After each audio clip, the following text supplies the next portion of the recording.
सरिता ने 3 दिन पहले जो प्रोग्राम किया था उसमें यह बोला था, क्या शाहजहां शेख का जो लाइन है क्या वो सीएए और एनआरसी की तरफ जा रही है, और आज वो प्रूव हो गया। देखिए ये डाइवर्ट करते हैं, वास्तव में यही बात है। और एक बार और वैचारिक रूप से मैं आपके करोड़ों दर्शकों को कहना चाहता हूं सुचारिता, शायद डबल इंजन की सरकार की कमी की वजह से ये सीबीआई सीआईडी दो सरकारों का आपस में तालमेल ना होना और ये सारी चीजें जो इतने बड़े रूप में निकल कर आ रही हैं, ये डबल इंजन की सरकार ना होने की वजह से है। लोगों ने ठान लिया है, मुझे लगता है कि कम से कम हम ममता को तो दोबारा नहीं आने देंगे जिसने इतनी दुर्गति कर दी, इतनी दुर्गति कर दी। ठीक है, अब एक बार हर हिंदू ने ठान लिया। ठीक है, एनआरसी को लेकर इस समय बयान देने की क्या जरूरत है? संजय जी बताइए जरा। संजय मिश्रा जी, ये देखिए, मैं थोड़ा सा निष्पक्ष होकर के बात रखना चाहता हूँ सुचारिता जी। मैं किसी भी दल की बात नहीं करना चाहता। मैं ये कहता हूँ कि ये सवाल जो शाहजहां शेख के ऊपर है, ईडी के ऊपर जो अटैक का मामला है या जो महिलाओं की तरफ से जो आरोप लगे वो सब पे कार्रवाई होनी चाहिए। मैं ये बात रखना चाहता हूँ आपके सामने कि उन्नाव का बीजेपी का एक विधायक, मैं विधायक की बात सुन लीजिए पहले, बात सुनिए। एक विधायक की बात कर रहा हूँ।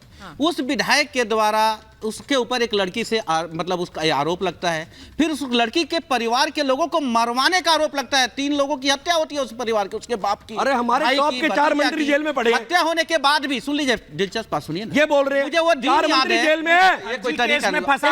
आपने कहा था बीच में कोई नहीं, ये बोल रहे हैं क्यों एमएलए कह के दिल जला रहे हो? संजीव जी प्लीज। 4 मंत्री जेल में। संजीव जी फिर मैं आप ही से बात कर लेती हूँ, बाकी सबको बोल देती हूँ। डिबेट के रूल्स का पालन कर रहा हूँ मैं ये कह रहा हूँ, मुझे वो दिन याद है, टीवी के ऊपर नेशनल चैनल पे रात के 12 बज रहे थे। उत्तर प्रदेश के डीजीपी के साथ उन्नाव का विधायक मिल करके उनसे मीटिंग करके निकलते हैं, प्रेस मीडिया से बात करते हैं, उसके भी 5 दिन के बाद अरेस्टिंग होती है और पार्टी से निकाला जाता है 6 महीना बाद। 6 महीना बाद जेल जाने के बाद पार्टी को 6 महीना लगता है निकालने में। ये सुन लीजिए, सुनिए सर बात को, क्या बेकार के इधर उधर आप जैसे कार्रवाई करते हैं, जो आप कार्रवाई कर रहे हैं और जिसे मांग कर रही है महिलाओं का मामला है, ठीक है, वो हमारी बहनें हो सकती है, हमारी माताएं हो सकती हैं।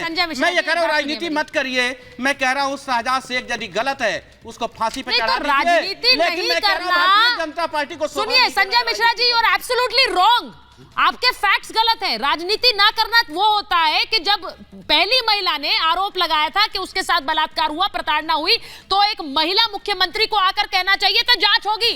उन्होंने उन आरोपों पर सीधे कह दिया ये राजनीति से प्रेरित है। ये नहीं होना चाहिए था, ये कहना चाहिए था कि नहीं, एक मुख्यमंत्री को दिखावे के तहत ही कह देती कि हाँ जांच करेंगे। उन्होंने नहीं कहा, मामला वहीं से उठा है। अगर मैं आपसे सीधे ये कह रही हूं, अगर एक महिला आती तो समझा जा सकता था। इतनी महिलाएं सड़कों पर उतर गई है कि हमारे साथ शोषण हो रहा था और तब भी कोई मानने को तैयार नहीं है।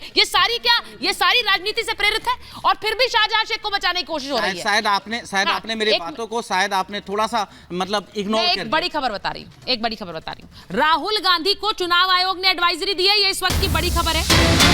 क्या एडवाइजरी दी है कि प्रधानमंत्री मोदी पर आप संभल कर बोले, तथ्यों के साथ बयान दे राहुल। दिल्ली हाईकोर्ट के एक आदेश के बाद चुनाव आयोग ने राहुल गांधी को एडवाइजरी जारी की है। दिल्ली हाईकोर्ट के आदेश के बाद ये एडवाइजरी जारी की गई है। दुष्यंत जी, कि आप संभल कर बोले। आज ही उन्होंने जो उद्योगपतियों का कर्जा माफ किया है उसके ऊपर बोला है। एएनआई पर बाइट आई है। पता नहीं लोगों को क्यों दिक्कत हो जाती है। हाईकोर्ट का और चुनाव आयोग का सम्मान है, लेकिन ज्यादा दिक्कत भारतीय जनता पार्टी को है, क्योंकि इनके जो सांठगांठ है उद्योगपतियों के साथ, जो इनको चंदा मिला है, मोटा माल मिला है, उसके ऊपर राहुल गांधी जी सवाल उठाते हैं। इसलिए भारतीय जनता पार्टी लगातार राहुल गांधी को निशाने पे ले रही है। लेकिन मैं आपको कहना चाहता हूं निहाल जी, राहुल गांधी डरने वाले नहीं हैं। सरकार का हाथ था भी तो आपको घर भेज के मानेंगे। विजय माल्या को लोन देने में, भगाने में 2024 के चुनाव में करारी शिकस्त होने वाली है। चिदम्बरम जी का राहुल गांधी के द्वारा होने वाली है। 14 लाख करोड़ रुपया गरीब आदमी का था, खोलोगे, आम आदमी का था, मनमोहन भारत के किसान का था, गरीब का था। माल्या को भगाने करने का काम किया है, फेलिसिटेट किया था। मैं इसलिए ये बोल रही हूँ, ये हम टॉपिक से इतर हो गए, लेकिन खबर बड़ी थी इसलिए मैंने बताई कि भाई एडवाइजरी दी गई है, क्योंकि वो आजकल जहां जाते हैं वो वहां जाकर नरेंद्र मोदी का नाम लेते हैं। वो कल अगर वो कल भी उन्होंने कहा, जहां पर कहा था कि जय श्री राम बोलो और भूखे मर जाओ, वो नहीं, भारतीयों की आवाज है। सुनिए, जय श्री राम बोलो और भूखे मर जाओ, ये वो वहां बता रहे थे, तो वहीं पर लोगों ने कह दिया कि नहीं ऐसा नहीं कहते हैं मोदी। वो क्लिप भी देखी थी, आपने देखी होगी।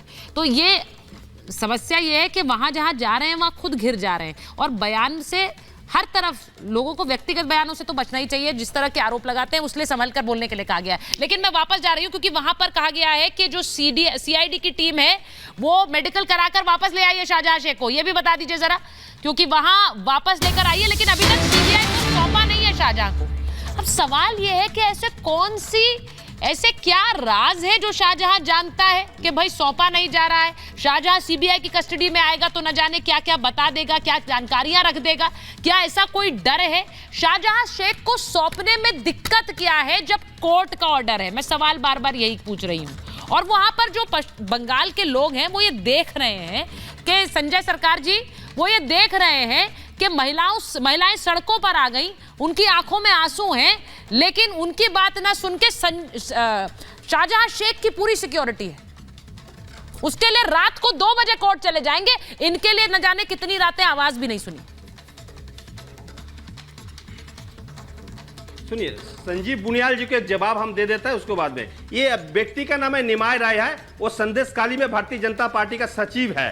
इस आदमी 50-50 हजार रुपया देकर बांग्लादेशी से घुसपैठिया घुसाते थे, ठीक है। और दूसरा नंबर बात है, बॉर्डर स्टेट गवर्नमेंट नहीं देखता है, बॉर्डर जो देखता है बीएसएफ देखता है। जवाब दीजिए। नहीं, बीएसएफ अरेस्ट हो चुका है। क्यों छुपा रहे हो? बीएसएफ बॉर्डर देखता है। बीएसएफ छुपा रहे हो? कौन है? बीएसएफ छुपा रहे हैं। मुंह नीचे करिए ना कागज। मिनिस्टर, और उसको छुपा रहे हो? Intelligence bureau. ठीक है, ममता ने गलत किया है, मुंह मत छुपाइए।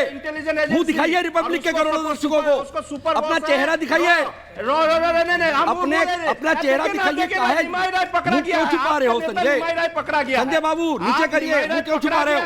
आप सच्चाई में मुंह क्यों छुपा रहे हो? इतने लोग आपको बचा रहे हैं। हाँ, अब आधा मुंह नहीं, पूरा मुंह दिखाइए।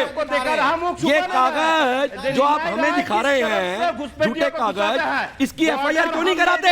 बॉर्डर देखता है, इस आदमी की एफआईआर क्यों नहीं कराते?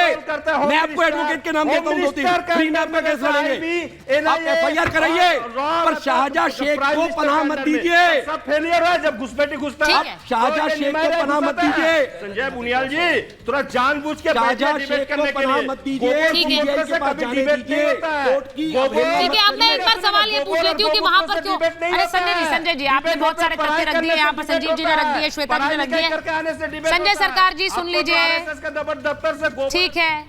संजय सरकार जी, मेरा सवाल ये है कि अब तो सुप्रीम कोर्ट ने भी कह दिया कि वो नहीं सुनेंगे, वहां हाई कोर्ट ने भी बोल दिया कि सौंप दीजिए। 4:15 हो गए सर, 6:15 भी हो गए, 2 घंटे बीत गए। आज देंगे कि नहीं देंगे, या खुलकर धज्जियां उड़ानी है कोर्ट के आदेश की? नहीं, खोल के धज्जियां उड़ाने नहीं। एक जांच थे यहाँ पर बंगाल में, उसका नाम अभिजीत गांगुली, वो बोलता था जब सीट में बैठे हुए थे, वो बोल रहा था सवाल मैंने कुछ पूछा, जवाब आप कुछ और दे रहे हैं। कल रिजाइन किया है, कल बीजेपी ज्वाइन कर रहा है। तो उससे क्या मतलब है इसका? कोर्ट के ऑर्डर से क्या मतलब है इसका? सीएल को भी भगवाकरण कर दिया है। नहीं, कोर्ट का मतलब जज बंगाल को नौजवान को खिलाफ दिया है, सबको लेकर हम लोग सुप्रीम कोर्ट पहुंचेंगे। सबको तो सुप्रीम कोर्ट तो आप गए हैं और आपका अधिकार है, करता है, पर सुप्रीम कोर्ट ने कह दिया वो नहीं सुन रहे। अभी भी प्रूफ कर दिया, वो नहीं सुन रहे अभी। प्रूफ कर दिया। मालिक का तोता जो हो जाता है, नहीं, मालिक का तोता हो जाता है, मालिक को तोता होने से तो नहीं चलेंगे। मालिक का तोता कौन है? ईडी से कौन है मालिक का तोता? मालिक का तोता आप आयोग मालिक का तोता हो जाता है, चुनाव आयोग मालिक को। अभी जुडिशियल को भी देखिए, आप बहुत सेंसिटिव स्टेटमेंट दे रहे हैं।